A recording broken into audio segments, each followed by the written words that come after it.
Bapak Ibu, saudara-saudaraku yang dikasihi Tuhan Yesus Kristus, kita akan mendengarkan firman Tuhan yang diambil dari Kitab Perjanjian Lama, Kitab Mazmur pasal 86, ayat yang pertama sampai ayat yang ke-7. Kita akan membacanya secara responsif.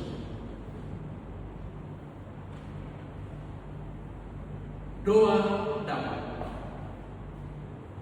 Arahkanlah telingamu ya Tuhan, jawablah aku,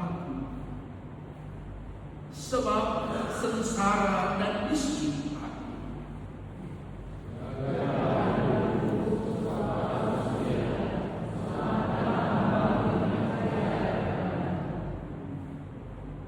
Engkaulah Allahku, kasihanilah aku ya Tuhan, sebab kepadamu-lah aku berseru sepanjang hari.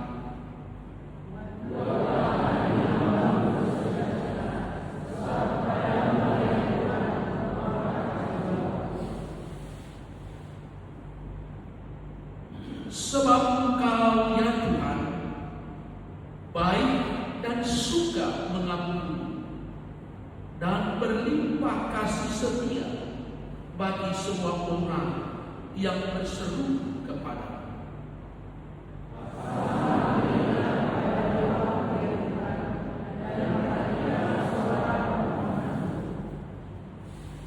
Pada hari kesesakan aku berseru kepadamu, sebab Engkau menjawab aku. Demikian firman Tuhan.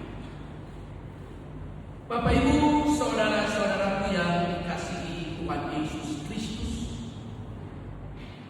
hari ini kita memasuki Minggu Pasion yang kedua. Sebelum saya menyampaikan lebih jauh kebenaran firman Tuhan, saya mau mengasih kata kunci di Minggu Pasion yang kedua ini,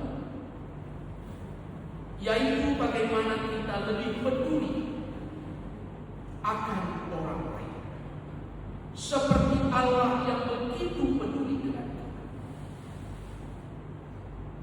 Hari-hari ini makin banyak orang yang hanya memikirkan dirinya sendiri, yang tidak lagi memiliki kepekaan dan kepedulian akan lingkungan. Baru-baru ini kita dikejutkan dengan dua peristiwa yang mungkin tidak masuk akal bagi kita, tapi itulah yang terjadi. Di kota Demak ada seorang anak umur 13 tahun, wanita, melakukan tindakan bunuh diri.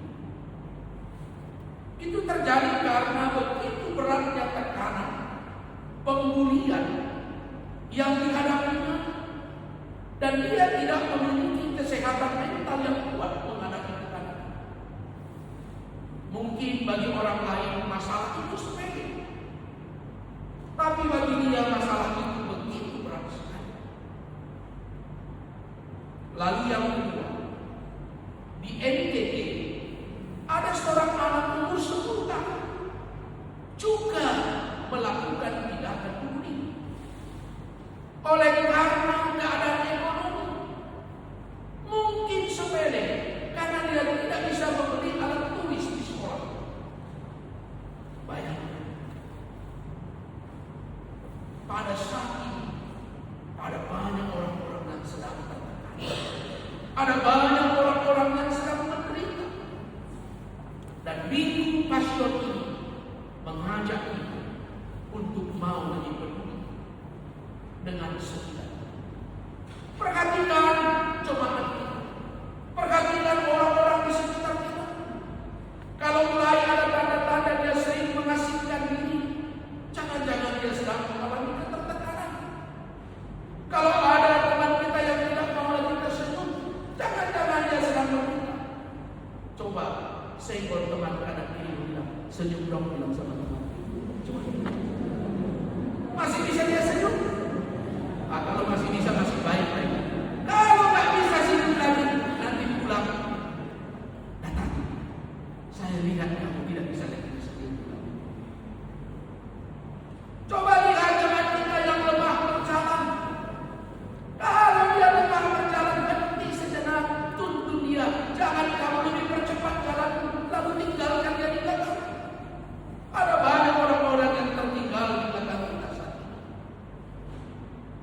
Lihat ada jemaat kita yang kesehatannya sekarang sudah mulai turun.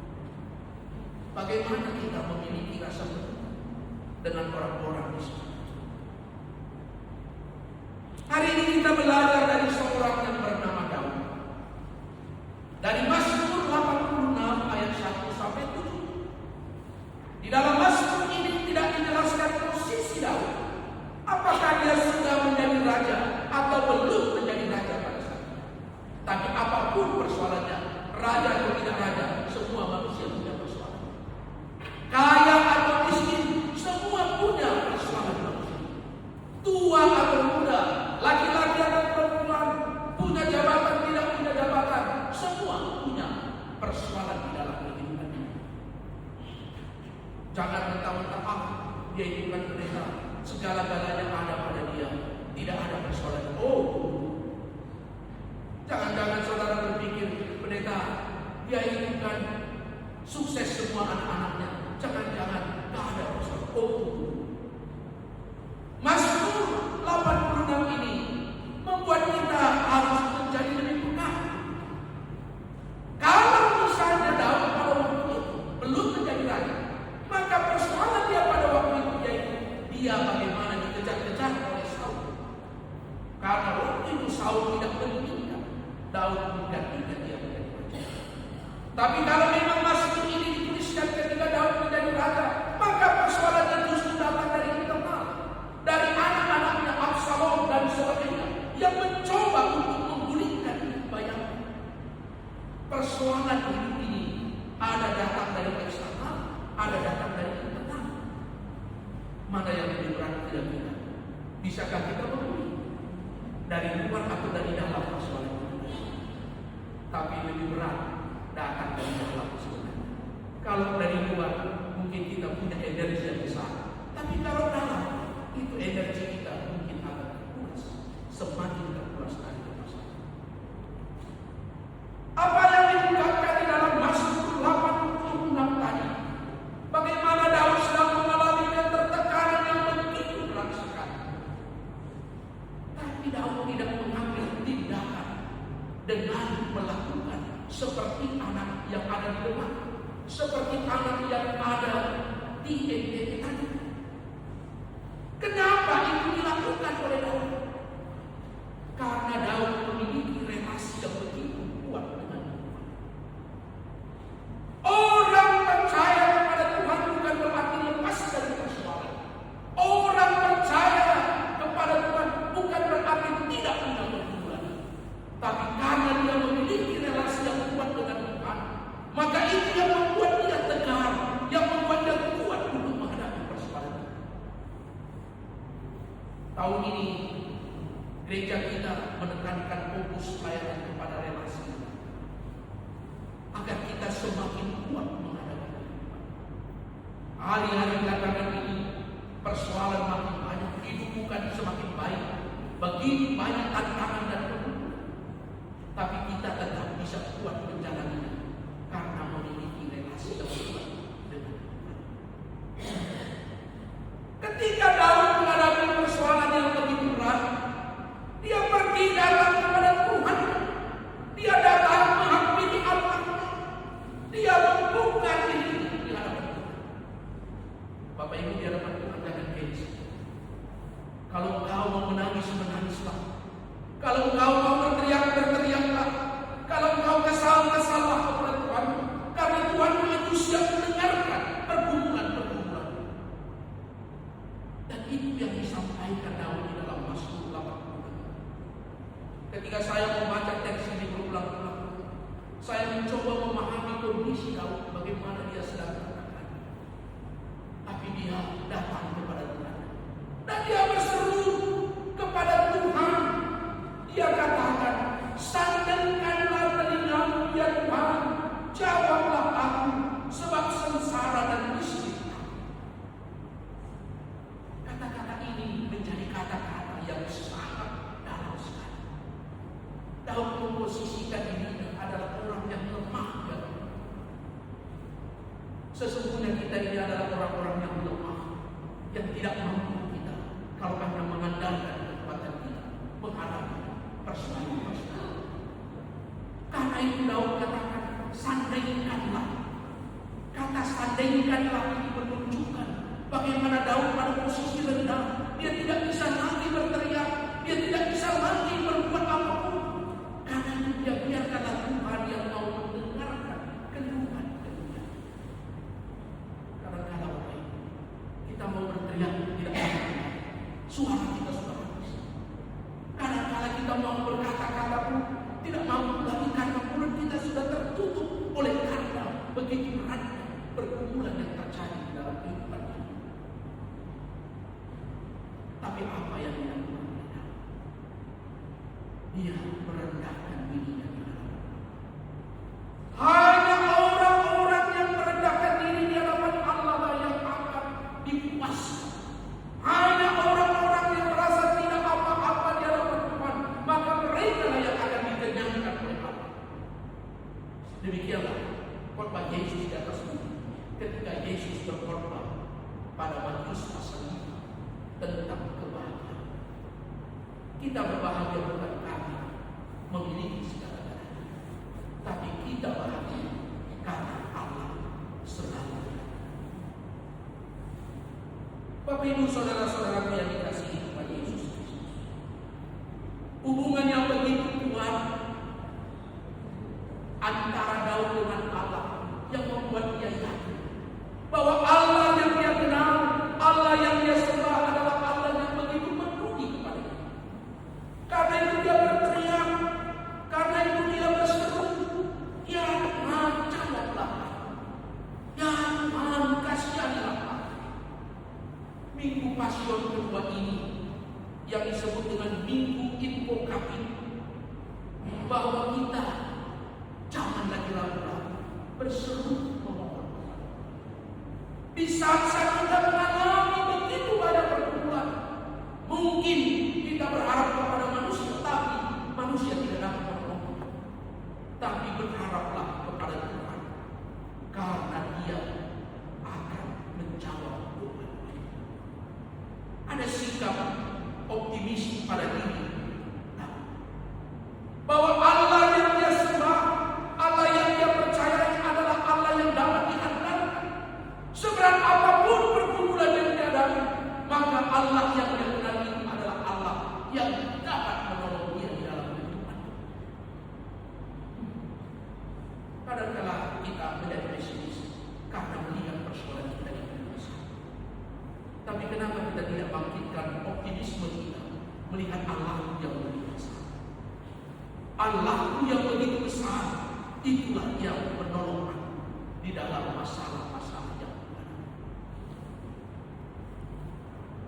Tadi di dalam pembacaan pertama 1 Petrus pasal 3 dan Efesus pasal 6 ayat 14 sampai 20, Paulus berbicara tentang senjata yang datang dari Allah. Sesungguhnya orang-orang yang dekat dengan Allah diberikan senjata, diberikan kemampuan, diberikan perlengkapan untuk menghadapi tantangan-tantangan yang ada di dalam hidup. Karena itu bangun yang kuat. Ketika menghadapi persoalan, jangan tinggalkan Tuhan. Justru dengan kita datang kepada Dia, maka Tuhan akan memberikan senjata itu kepada kita untuk menghadapi. Tuhan akan memberikan perlengkapan itu kepada kita untuk menghadapi pergumulan-pergumulan yang terjadi di dalam hidup. Jadi sangat tepat kalau gereja kita tahun ini menekankan fokus pelayanan kita kepada relasi dengan Tuhan. Karena dengan relasi dengan Tuhan kita akan bisa melangkah. Relasi dengan Tuhan membuat kita tetap kuat menghadapi segala pergumulan-pergumulan yang ada. Bapak Ibu saudara-saudara yang dikasihi Tuhan Yesus Kristus, kapanpun Allah siap mendengarkan seruan anak-anak. Saudara bisa berseru tengah malam, saudara bisa berseru dini hari, saudara bisa berseru siang hari, kapanpun. Saudara bisa berseru di rumah, di kantor, di ladang, di tempat usaha, dimanapun. Karena Dia selalu menyertai kita di dalam perjalanan. Kalau saudara meminta tolong kepada teman, telepon dia tidak angkat, WA dia tidak balas, saudara mengalami kepanikan. Saudara mengalami kepisahan. Tapi kalau dengan Allah, dia siap mendengarkan suara anaknya yang berseru. Hari ini kita berharap kita semakin dikuatkan menghadapi pergumulan. Kita prihatin dengan apa yang terjadi di Demak, apa yang terjadi di NTB, karena situasi tidak ada yang berguna. Maka hari ini kita ingat bahwa Allah itu berguna. Jangan menyerah, jangan langsung putus asa, tapi berserulah kepada Tuhan. Bagaimana kita bisa berseru? Tentu memiliki hubungan yang dekat. Pasti Bapak Ibu punya bestie, teman dekat kita. Kalau ada teman dekat, pasti kita curhat sama dia.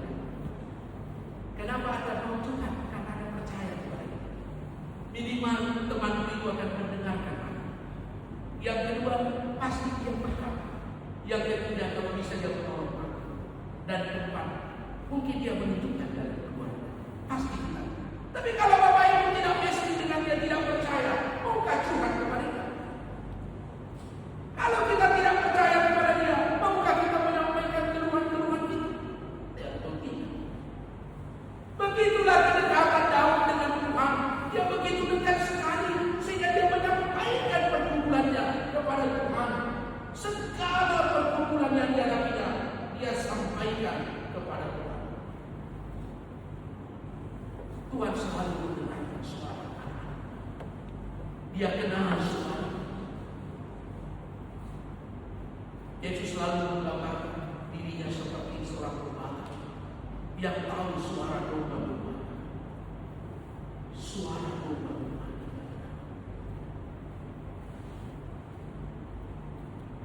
Di kampung Buat saya tinggal tahun 93. Di sana waktu itu masih ternak babi lepas-lepas gitu.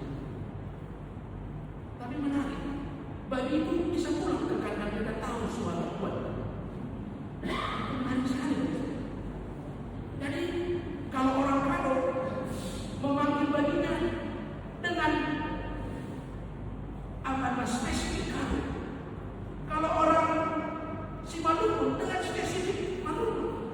Orang Tapanuli dengan spesifik. Makanya babinya nggak ada yang nyasar bagi orang Kado bagi orang Tapanuli. Nggak ada yang nyasar bagi orang Toba ke karena dia dengar suaranya tahu dia. Saya yakin juga kalau itu digambarkan kepada kita tentang Allah kita, pasti dia tahu suara dia akan menyebabkan kita berhenti. Dia tahu suara dia akan pertemuan kita harus pertemuan kita pasti dia tahu. Tapi kalau kita di sini ngomong semua bisa jadi orang tak tahu suara kita. Apalagi kalau cempreng suara kita nggak tahu orang kita peduli. Kalau suara kita bagus begitu. Tapi Tuhan dia tahu suara kita. Karena itu berserulah kepada dia. Di minggu pasca kedua ini sampaikan semua pergumulan kepada dia. Bangun hubungan yang begitu intim dengan Allah. Relasi dengan Allah itu yang membuat kau yakin bahwa Tuhan akan mendengar dan menjawab segala. Jangan putus asa, jangan berseru dan berharap. Tuhan memberkati kita. Amin. Terima kasih.